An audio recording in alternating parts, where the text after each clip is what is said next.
G'day, hi, and welcome. All right, so I have a paddling issue. I have a whole bunch of paddles. I got this one last night. I'll tell you all about this one. This one's really cool. I think this is like one of those racing Olympic paddles. Got a really sharp edge on it. And when we get it outside, when it's not just a, I'll show you. I'll show you. It's that kind of a day out there. So it's really rainy and stuff. Found this paddle the other day on my metal run, which maybe I'm going to work on that today. It's got some splits in it. Seen better days. Somebody threw it out. Still perfectly good paddle. It's a little bit worn. You can tell it's been smacked around a bit. But this is what you'd call, this might even be a homemade paddle, actually, judging by how it's made. See, it's a little bit not exactly uniform here.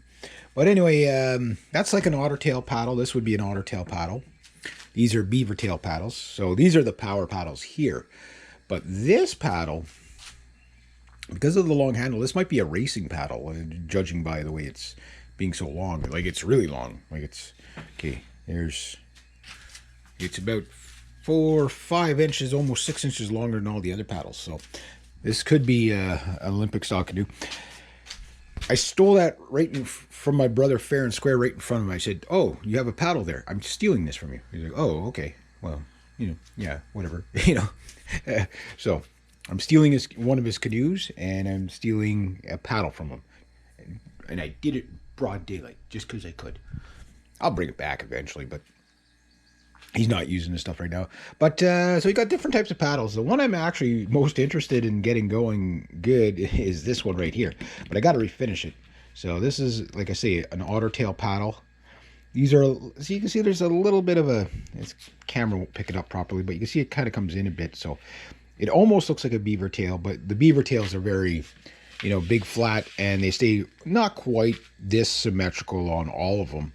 Some of them will have a rounded edge like that, but they usually stay uniformly straight here.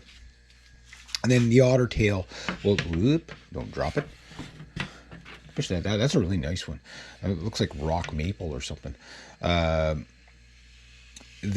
one, you can see how it tapers in. So that's a real clear definition of a otter tail right there.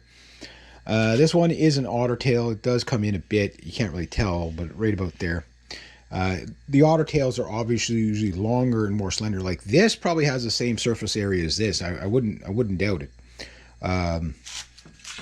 If you put them on top of each other, you can kind of see what I'm talking about. So you take all this length here and fill it in here, and this might have the same amount of surface area as one of these. So these are like barbarian paddles. Like, I mean, you gotta, they'll turn you into Arnold Schwarzenegger. This is like for like rough waters and stuff like that. That's really not a great cruising paddle. You can use it as a cruising paddle. That's what I use it for, but it's not the best for that.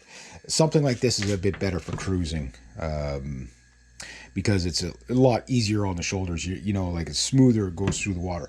But however, when you want to do prize, and like I say, if you're in, like kind of current and stuff like that, this gives you immediate response because there's so much surface there. You can push a lot of water with it.